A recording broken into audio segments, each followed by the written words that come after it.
Olá, queridos alunos do Pré-Vestibular Social Ação. Tudo bem com vocês? Eu estou muito bem. E hoje a gente vai terminar o assunto de cinética química. A gente vai ver como a gente calcula e encontra a ordem de uma reação química, dando então fim a essa parte da matéria. Beleza?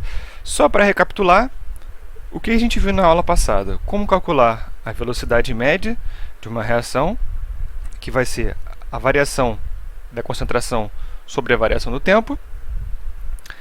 E quando for nos reagentes, a gente tem que usar o sinalzinho de menos para que a velocidade não fique negativa. A gente também viu como calcular a velocidade média global, que é só dividir a velocidade média de cada um dos componentes pelo seu coeficiente estequiométrico. E também vimos os fatores que influenciam na velocidade da reação.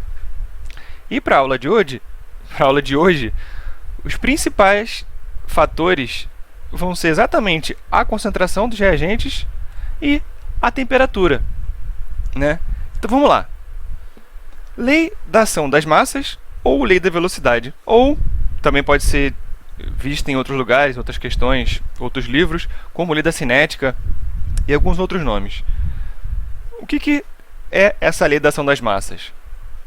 Bom, a cada temperatura, a taxa de desenvolvimento de uma reação, ou a velocidade em que a reação ocorre, a gente também já viu que taxa de desenvolvimento e velocidade são equivalentes, é diretamente proporcional ao produto das concentrações em quantidades de matéria dos reagentes, elevadas a expoentes determinados experimentalmente. E o que isso quer dizer? Quer dizer que se a gente tem uma reaçãozinha aqui, qualquer, A mais B dando C mais D, com uma determinada temperatura, a temperatura vai estar bem definida, a velocidade dessa reação vai ser K, que é uma constante dependente de temperatura, vezes a concentração de A, elevado a um expoente alfa, vezes B, elevado a um expoente beta. Só que esses expoentes alfa e beta não vão ser esses coeficientes estequiométricos aqui. Eles podem ser, mas eles não sempre vão ser. Eles são determinados experimentalmente. E a gente vai ver um pouquinho mais para frente como é que a gente vai achar esses expoentes. Beleza? Primeiro a gente vai ver o que é uma reação elementar. Você deve ter visto falar reação elementar, né? É quando uma reação química ocorre em apenas uma etapa, né? Ela não vai depender de outros subprocessos, ela vai ocorrer apenas em uma única etapa. Nesse caso das reações elementares, os expoentes, esses expoentes aqui, alfa e beta, vão sim ser os próprios coeficientes estequiométricos dos reagentes na equação balanceada. Aqui a gente tem um exemplo de formação de água através do H3O+, com a hidroxila. Essa reação aqui ocorre apenas uma etapa.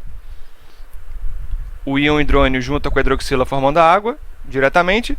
Então, como é uma reação elementar, esse coeficiente estequiométrico aqui vai ser o expoente. E aqui é a mesma coisa. Então, a velocidade fica K vezes a concentração do H3O+ elevado a 1, vezes a concentração da hidroxila elevado a 1. Como está elevado a 1, a gente não precisa colocar. Então, ficaria dessa forma aqui. Beleza? Essa parte aqui é bem tranquilinha. Agora, a gente tem a reação não elementar, né?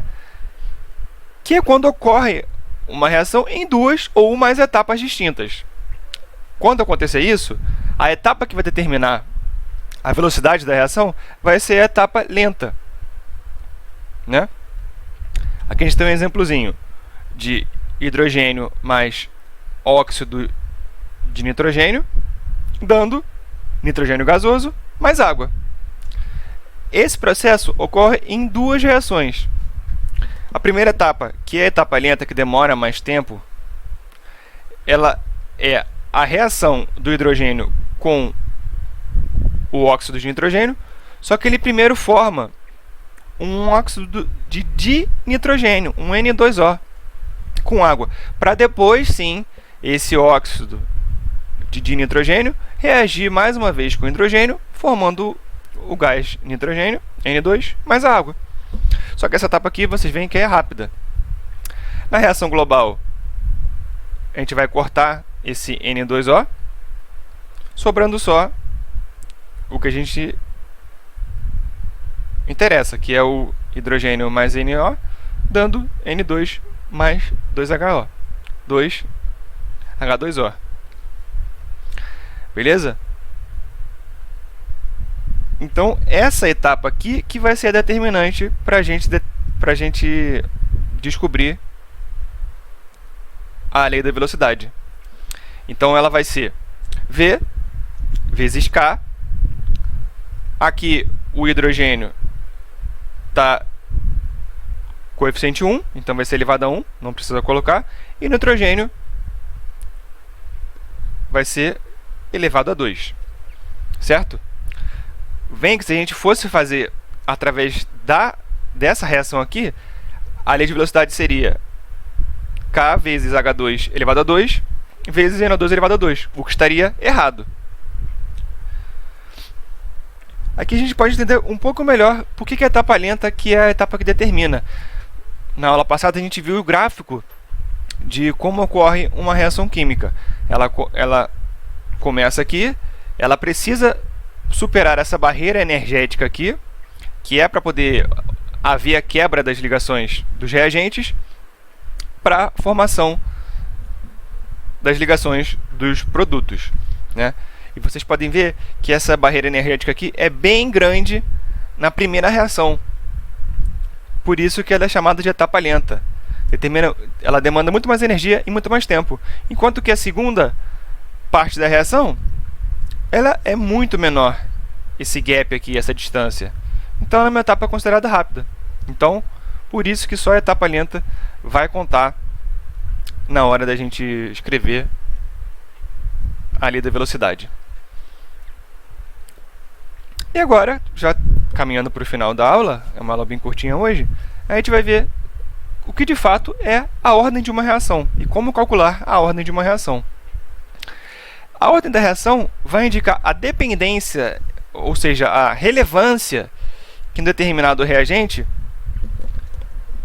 vai ter na velocidade global da reação. Ele vai determinar a dependência da concentração na velocidade global.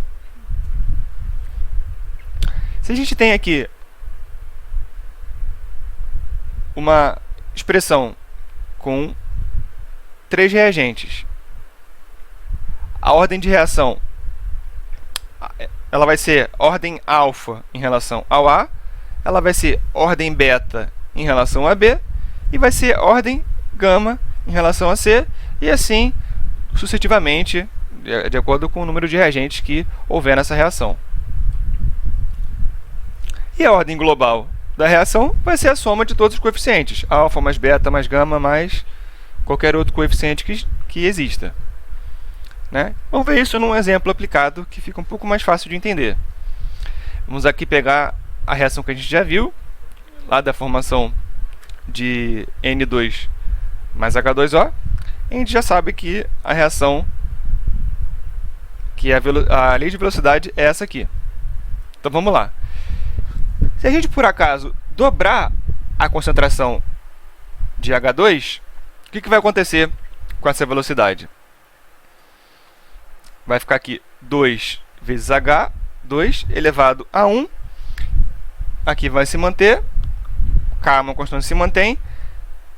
Se a gente só dobrou aqui, então o resultado final vai ser multiplicado por 2. Então, tranquilo. Só que se a gente dobrar agora a concentração de NO, do óxido de nitrogênio, vamos ver o que acontece, né? 2 vezes a concentração de NO, só que está aqui, ó, elevado a 2. Então, 2 elevado a 2 dá 4. Então, vai quadruplicar a velocidade da reação se a gente dobrar a concentração de NO.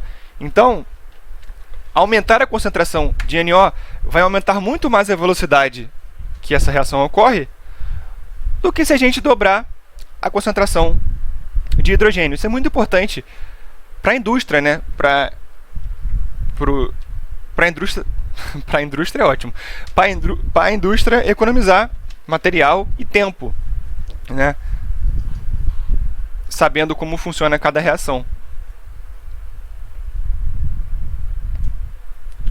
E agora vamos, então, para um exercício para a gente ver se a gente realmente entendeu como funciona.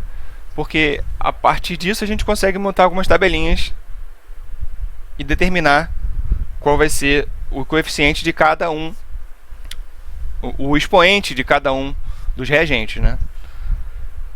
De novo aqui vamos ter uma reação genérica, A mais B mais C dando D mais E mais F. E temos aqui uma tabelinha que foi montada pelo cientista que fez essa reação. Tá? Primeiro, ele fez a reação com a concentração padrão de cada uma dos reagentes. Em A ele tinha 2 mol, em B tinha 3 mol, em C 3 mol, e aqui ele tinha velocidade. TD é taxa de desenvolvimento, que a gente viu que é a mesma coisa que velocidade. Então a velocidade aqui era de 0,5 mol por litro minuto. Como é que a gente... E depois ele foi fazendo alguns testes.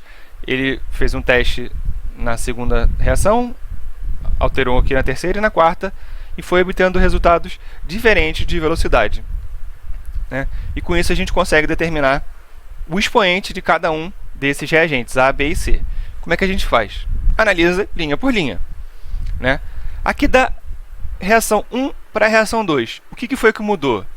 A gente pode ver que o A dobrou, o B se manteve e o C se manteve. Com isso, qual foi a mudança na velocidade? Ela foi de meio para 2. Então, ela quadruplicou, né? Então, ao dobrar a concentração de A, a velocidade é multiplicada por 4. Então, ela é de ordem 2, né? Porque se a gente fizer aqui, ó, K vezes 2 vezes o A elevado a 2, vai dar 4. Tranquilo?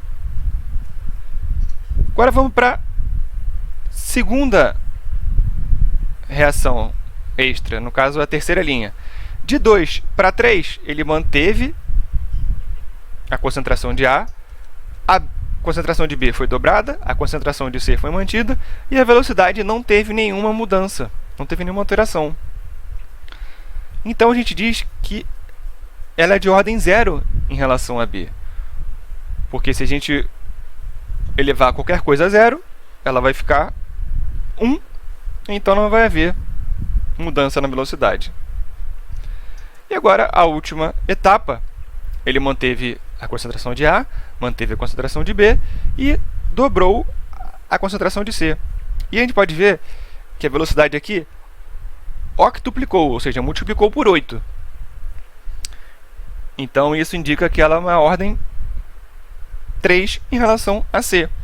Por quê? Porque 2 elevado a 3 vai dar 8 vezes a velocidade inicial. Então, a expressão da lei da velocidade para essa reação vai ser V vezes K vezes a concentração de A elevado a 2, porque ela é de ordem 2 em relação a A. O B não precisa colocar, porque vai ser 1 a influência, então ele não entra, por ser de ordem 0, vezes a concentração de C vezes 3. Beleza? E se perguntassem qual é a ordem global dessa reação, era só somar, seria só somar 2 mais 3, então seria 5. Então, a aula de hoje fica por aqui. Ela foi mais curtinha mesmo. Eu preferi dividir essa aula em duas para não ficar tão pesado. Quem vai estar disponível para dúvidas hoje seria eu, no grupo. Vou disponibilizar o material como sempre e vou ver se eu deixo uma lista de exercícios para vocês fazerem também. Tá bom? Muito obrigado, gente. Espero que vocês tenham entendido a aula, gostado. Desculpem qualquer gagueira que eu tenha feito, pronúncia errada. E muito obrigado, até a próxima aula. Tchau.